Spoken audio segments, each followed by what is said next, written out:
हंगामे और बवाल की ये तस्वीरें प्रयागराज माघ मेले की हैं। स्वामी अविमुक्तेश्वरानंद सरस्वती के शिविर के बाहर जमकर हंगामा हुआ। आरोप है कि लाठी डंडे और भगवा झंडा लिए कुछ युवक शनिवार की शाम 6:30 से 7:30 बजे के बीच शिविर के बाहर आए और जबरन अंदर घुसने की कोशिश करने लगे, जिसके बाद सेवकों के साथ उनकी हाथापाई भी हुई। इस घटना के बाद स्वामी अविमुक्तेश्वरानंद ने कल्पवासी थाने में शिकायत देकर सुरक्षा बढ़ाने की मांग की है। उन्होंने अपनी जान, श्रद्धालुओं और शिविर की संपत्ति को खतरा बताया है और पूरी घटना सीसीटीवी में कैद होने का दावा किया। उन्होंने प्रशासन से एफआईआर दर्ज कर कानूनी कार्रवाई करने और शिविर के अंदर और बाहर पर्याप्त सुरक्षा तैनात करने की मांग की है। महाराज जी, अगर बात चल रही है लीगल एक्शन के बारे में, बीते दिनों आपके अधिवक्ता भी आए थे, उनसे बातचीत हुई थी। उन्होंने कहा था कि मैं एक्शन कराऊंगा। उसी के साथ मानवाधिकार आयोग की तरफ से भी उनको बाकायदे नोटिस मिल चुका है। अब क्या कहना चाहते हैं आप? ऐसा है कि अपने अपनी संस्थाएं अपनी अपनी जगह हैं, सबको अपना अपना काम करना चाहिए। परिणाम से हमको पता चलेगा कि किसका काम कारगर रहा। बाकी तो कई बार तो दिखावा ही हो जाता है ये सब कि हम नोटिस इश्यू कर रहे हैं, बाद में कुछ होता नहीं। तो इसलिए जब परिणाम किसी चीज़ का आएगा तभी हम समझ पाएंगे कि इन्होंने काम किया। यहाँ विराजमान है, अगल बगल में देख पा रहा हूँ सीसीटीवी कैमरा लगाया गया है। यह प्रशासन की तरफ से लगाया गया है कि आपने खुद से लगवाया?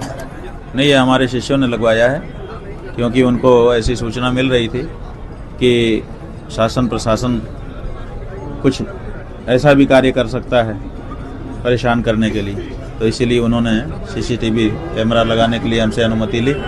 हमने मना नहीं किया, हमने कहा ठीक है लगा दो। जी, माघ पूर्णिमा का अंतिम स्नान होगा, उसके बाद महाशिवरात्रि के बाद कहा जाएगा माघ मेला परिपूर्ण हुआ। उन सब के बीच में आप कब तक इसी जगह पर ऐसे विराजमान रहेंगे? देखिए, बात यह है कि माघ मेला तो अपने समय पे पूरा हो ही जाएगा, लेकिन जो हमारी टेक है वो तो तभी पूरी होगी जब हम ससम्मान संगम स्नान कर लेंगे। तो हम अगले माघ मेला की प्रतीक्षा करें, इसमें क्या दिक्कत है। इससे पहले 18 जनवरी को मौनी अमावस्या के दिन स्नान को लेकर विवाद हुआ था और शंकराचार्य के बीच तनातनी अभी खत्म नहीं हुई है। स्वामी अविमुक्तेश्वरानंद सरस्वती शिविर के बाहर 7 दिनों से धरने पर बैठे थे, लेकिन कल शाम हुई इस घटना के बाद वो पालकी से उतरकर वैनिटी वैन में चले गए। शंकराचार्य के राष्ट्रीय मीडिया प्रभारी ने केंद्र सरकार और केंद्रीय गृह मंत्री से सुरक्षा बढ़ाने की मांग की है। आरोप लगाया है कि यूपी सरकार मामले में कुछ भी नहीं कर रही। जगतगुरु शंकराचार्य जी की जान को खतरा है। मैं कहना चाहता हूं गृह मंत्रालय से, क्योंकि प्रदेश सरकार तो कुछ कर नहीं रही है, केंद्र के गृह मंत्रालय से मैं कहना चाहता हूं कि इस पर संज्ञान लें और जगतगुरु शंकराचार्य जी की सुरक्षा व्यवस्था बढ़ाई जाए, क्योंकि जगतगुरु शंकराचार्य जी को जान का खतरा है। वहीं स्वामी अविमुक्तेश्वरानंद ने भी साफ कहा है कि उनका संघर्ष सम्मान के साथ संगम स्नान तक जारी रहेगा, चाहे इसके लिए अगले माघ मेले तक ही क्यों न इंतजार करना पड़े। सवाल ये है कि क्या प्रशासन इस पूरे विवाद का कोई सम्मानजनक समाधान निकाल पाएगा या ये विवाद अभी और लंबा खींचेगा।